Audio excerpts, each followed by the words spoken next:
மக்களே மக்களே, ரொம்ப நாளைக்கு அப்புறம் வந்து ஒரு ஃபன்னியான ஒரு சைடு பிக் பாஸ் வீட்டுக்குள்ளே நான்லாம் மனசு விட்டு சிரித்தேன். எத்தனை பேர் சிரிச்சிங்க லைவ் பார்த்துருந்தாங்கன்னு சொல்லுங்கள். பிரியங்காவோட ஒரு ஃபன்னியான சைடு வந்து எல்லாத்துக்குமே பிடிக்கும் இல்லையா? சீசன் 5ல் வந்து அவங்களுடைய விளையாட்டை பார்த்துருந்தவங்களுக்கு தெரியும். அவங்களும் ராஜுவும் சேர்ந்து பண்ணக்கூடிய ஃபன் எலமெண்ட்ஸ் எல்லாமே தாறுமாறாக இருக்கும்.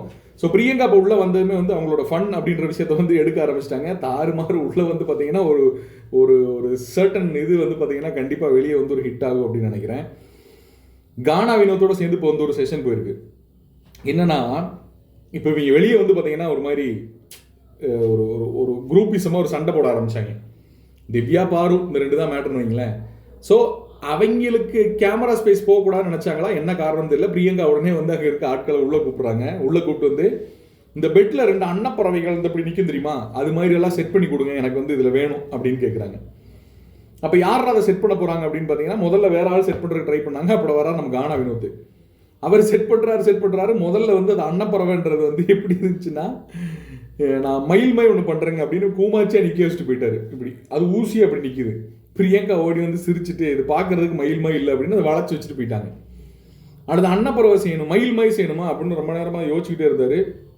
அப்படியே போட்டுக்கிட்டு வந்து துண்டை உருட்டி பார்த்தாரு. இவர் பண்ணுறதெல்லாம் பார்த்து இவங்களுக்கு கண்ணே கலங்கிருச்சு பிரியங்காவுக்கு. செம ஃபன்னு. பிரியங்கா சிரிக்கிறத கேட்டால் நமக்கு சிரிப்பு வருது.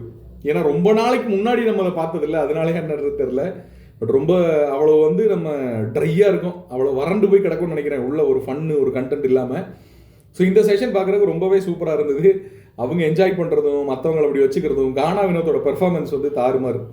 அந்த ஃபன் அப்படின்ற ஒரு பார்ட்டை மட்டும் கானா வினோத் கான்சன்ட்ரேட் பண்ணாருன்னு வைங்களேன், எல்லாருடைய ஃபன் அப்படின்ற அந்த ஒரு பார்ட்டை மட்டும் இது பண்ணார்னா ரொம்ப சூப்பராக வருவார், அடிப்பொலியாக இருக்கும் அப்படின்றது என் கருத்து. உங்களோட கருத்துக்களை பதிவிடுங்க. உள்ள ஒவ்வொருத்தரும் வந்து ஒவ்வொரு பாணியில் வந்து அவங்களோட விஷயங்களை பண்ணுறாங்க. பாரு வந்து எல்லா இடத்துலையும் போய் என்ன சொல்கிறது, ஒரு மாதிரி என்னை பற்றி என்ன நினைக்கிறாங்க அப்படின்னு கேட்டுருக்கிறத பார்க்க முடியும் நம்மளால. மஞ்சரிட்ட வந்து கேட்டாங்க. மஞ்சரி வந்து இவங்க பாட்டில் தூக்கி அவங்க மேலே அடிச்சிட்டாங்க. நீங்கள் இப்போ என்கிட்ட வந்து கேட்டு போவீங்க, அப்புறம் வந்து என்ன பண்ணுவீங்க, நீங்கள் எனக்கு எதிராகவே திருப்புவீங்க, நீங்கள் கண்டென்ட் எடுக்கிற ஆள் தானே அப்படின்ற மாதிரி நேற்று நடந்த விஷயத்தை இன்னைக்கு போட்டு உடச்சிட்டாங்க. ஸோ தாறுமாறு தக்காளி சூறாக போயிட்டு இருக்கு உள்ள. தீபக் வந்து இன்னும் ஆட ஆரம்பிக்கல, மெதுவாக வந்து அப்படியே ஆரம்பிக்கிறாரு. சின்ன சின்ன விஷயங்களை போட்டு நைட்டு வந்து பயங்கரமான கண்டென்ட் இருக்கும் அப்படின்னு இவங்க எல்லாம் பிளான் பண்ணிக்கிறாங்க. பிரியங்கா, தீபக், மஞ்சரி 3 பேருமே பிளான் பண்ணிக்கிறாங்க. என்ன மாதிரி கண்டென்ட் இருக்க போகுது அப்படின்றத நம்ம பொறுத்து இருந்தால் பார்க்கணும். யார் யாரை வெளியே படுக்க வைக்க போகிறாங்க, ஏன்னா சூப்பர் டீலக்ஸ் ரூமில் இவங்க படுத்திருக்காங்க அப்படின்றனால எல்லாரும் அங்கே தான் படுக்க போகிறாங்களா, யார் யாருக்கு என்னென்ன வேலை, 24/7 யார் யாருக்கு என்ன பஞ்சாயத்து நடக்க போகுது இதெல்லாம் பார்க்குறதுக்கு நாவலை காத்துக்கிட்டு இருக்கேன். எனி விச் வேஸ் இந்த ஃபன்னி சைடு அப்படின்றது சூப்பராக இருக்குது.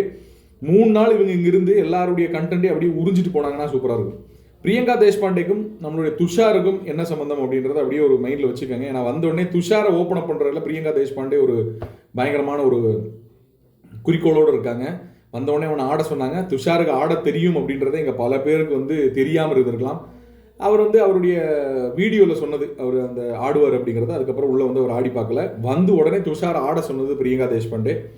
அடுத்து வந்து கூப்பிட்டு வந்து என்ன சொல்கிறாங்க அப்படின்னா, இன்னொரு பிக் பாஸ் இன்னொரு ஹோட்டல் ஒன்று ஆரம்பிக்கிறேன், அந்த ஹோட்டலில் இங்கேருந்து இருக்க ஆட்கள் எடுத்துகிட்டு போய் வைக்கலான்னு இருக்கேன், நல்ல சேலரி நல்ல விஷயங்கள் எல்லாம், அதுக்காக வந்து நான் ஆள் எடுக்கவும் செய்கிறேன், அதனால் வந்து நீங்கள் உங்களோட பெர்ஃபார்மன்ஸை நீங்கள் காட்டணும், டெய்லி ஆடணும் அப்படி இப்படின்லாம் வந்து உங்களுக்கு சொல்லிட்டு இருக்காங்க. அந்த ஹோட்டல் வந்து ஒரு வேளை வந்து டான்ஸ் ஜோடி டான்ஸாக இருக்கலாம், இல்லை ஏதாவது ஒரு ஹோட்டலாக இருக்கலாம், பிரியங்கா ஹோஸ்ட் பண்ணுற மாதிரி ஏதாவது ஷோவாக இருக்கலாம், இல்லை பிரியங்காவோட சிவாரிசில் உள்ள போகிற மாதிரி ஏதாவது ஷோவாக இருக்கலாம் அப்படின்னு நான் நினைக்கிறேன். கருத்துக்களை பதிவிடுங்க மக்களே. உங்களோட கருத்துக்கள் நமக்கு முக்கியமானது. இருந்தாலும் இந்த ஃபன்னி எலமெண்ட் ரொம்ப பிடிச்சிருக்கு. தேஷ்பாண்டே தொடருங்கள்.